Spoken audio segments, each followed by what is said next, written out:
जय सिया राम, जय माता दी। दोस्तों फाइनली आ चुका हूँ बरीजा धाम, अहमदाबाद, गुजरात। दोस्तों यहाँ पे बहुत काफ़ी भीड़ लगती है और आज एक ऐसी स्टोरी लेके आया हूँ जिसको आप सुनेंगे, गुजराती लैंग्वेज में है। आपका जो है विश्वास नहीं होगा देख करके। ये माता की बहुत कृपा है इस कलयुग में, खुखार मेरडी माँ का। आप सुने, गुजराती भाषा में है। મારું નામ જગદીશ છે. અમે વડાવીના છીએ. મારી સાડી મારા છોકરીને લઈ ગઈ હતી. 5 મહિનાથી નથી પાછી આવતી. એટલે પછી 2 મહિના પછી અમે આવ્યા હોય માતાજીના મંદિરે બાધા રાખી. 2 મહિના પછી બાધા રાખી તો 1 મહિનામાં છોકરી પાછી આવી ગઈ મારી.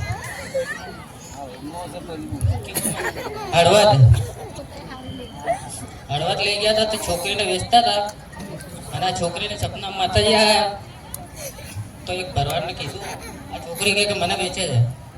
તો એ ભરવાડ પાસે હોય મીખવા આવ્યો. હા, મને સપનામાં આવી નામ કીધું તું અહીંયાથી વહી જા, નકર તને વેચી નાખશે. એટલે મારે એમના માસી લઈ ગયા હતા, એમને છોકરીને ઉપાડી લઈ ગયા હતા, વેચવા માટે લઈ ગયા હતા, એમ એવું કહેતા. એ સમયે તમે સપનામાં ગયા? મને હળવદમાં લઈ ગયા હતા મારે માસી ને માસો. હા, પછી મને વેચવાની વાત કરી હતી, મેં સાંભળી લીધી હતી. એ સાના સાના વાત કરતા હતા ને તો મેં સાંભળી લીધી હતી. પછી વેચવા વાળાને ઘેર બોલાવ્યા હતા ને મને વેચતા હતા. પછી એલા ડેલા વાળા હતા ને એ મને ઓળખતા હતા ને એને બોલાવ્યા ભરવાડને.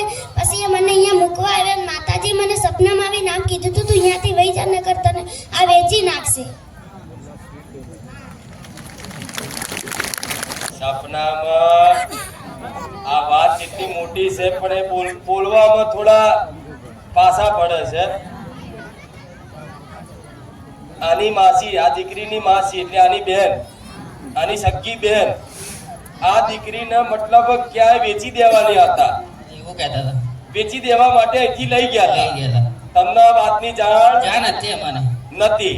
એટલે અમે જ નીકળી દીધે એને બોલા ખાલી હંગાતીને અમદાવાદ ખાલી હંગાત કરીને લઈ જાય એવું કઈ લઈ એવું ગયા. કઈ લઈ ગયા હતા ખાલી. અને પછી આ દીકરીને મતલબ બીજી જગ્યાએ વેચવા માટે હા, વેચવા માટે 12 મહિનાથી લઈને આવી ગયા હતા. 12 મહિના 12 મહિનાથી તો તમને પાછી નતા આવતા? નતા આવતા એટલે માનતા રાખી હતી હોય અમે. એ જવાબ ફોન નતો આવતો ને એનો. ફોન જ નતો આવતો. ના, કોઈ વાત જ નથી થતી. પોલીસ સ્ટેશનમાં તમે ફરિયાદ નથી આપી? નથી કરી. તો ગોડા પહેલા પોલીસ સ્ટેશનમાં ફરિયાદ કરવી જોઈએ ને. પણ હવે ક્યારે હાથમાં આવે તો પોલીસ કરીએ કે તમને કોઈ એવી શંકા લાગે એક દિવસ દીકરી ગાયબ થાય તો પહેલી ફરિયાદ પોલીસ સ્ટેશનમાં કરવી જોઈએ ને. પણ એ ખુદની સારી લાગતી હતી એટલે અમે ફરિયાદ નથી કરી. એટલે ભરોસો હતો હા, તમને અમને ભરોસો હતો. કે આની તમારી સાડી છે, આની હા. બેન છે, આની માસી છે. હા, એટલે જ. માસી થોડી કઈ ખોટું કરશે. ના કરે એવું અમને થોડી ખ્યાલ હતી ને અમે પોલીસ કેસ કરતા પહેલાથી જ. ભલે એ ભરોસોથી 1 વર્ષ સુધી હા. દીકરીને આવવા દીધી નથી. નહીં અને વેચવા ગયા. વેચવા ગયા હતા. મતલબ આનો સોદો કર્યો. હા, પૈસાથી મતલબ નક્કી કરી કે નક્કી આટલા કરી. પૈસા લઈને આને લઈ જાઓ. હા, લઈ જજો. અને એ દીકરીનું માતા સપનામાં હા, આવી. માતા તારા સપનામાં. માનતા રાખ્યા પછી હા, અને સપનામાં શું કીધું? શું મેં કીધું તું કે તું અહીંયાથી વહી જા, નકર તને વેચી નાખશે. ભલે રામ. તો તું મન માતાને ઓળખતી હતી પેલા? ના, નથી ઓળખતી. મને સપનામાં આવ્યા હતા ને પછી હું ઓળખતી હતી. રામ. હા, હા. એટલે આ વાતે સાબિત થાય એ.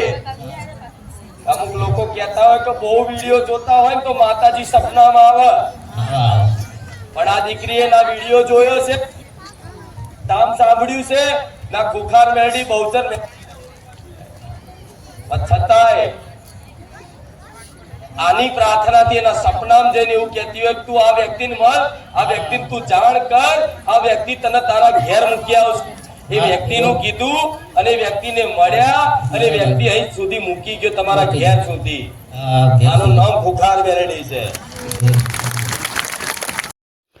दोस्तों आपने देखा कि खुखार मेरडी इस बच्चे को किस तरीके से जो है बचा ली, सपने में आकर के, और जो है सो इनको बचा लिया। तो दोस्तों ऐसे ही वीडियो देखने के लिए चैनल को लाइक, सब्सक्राइब और शेयर करें वीडियो को दोस्तों, और सबको ये जानकारी फैलाएं, किसी पे विश्वास नहीं रखना है। जय माता दी, जय सिया राम।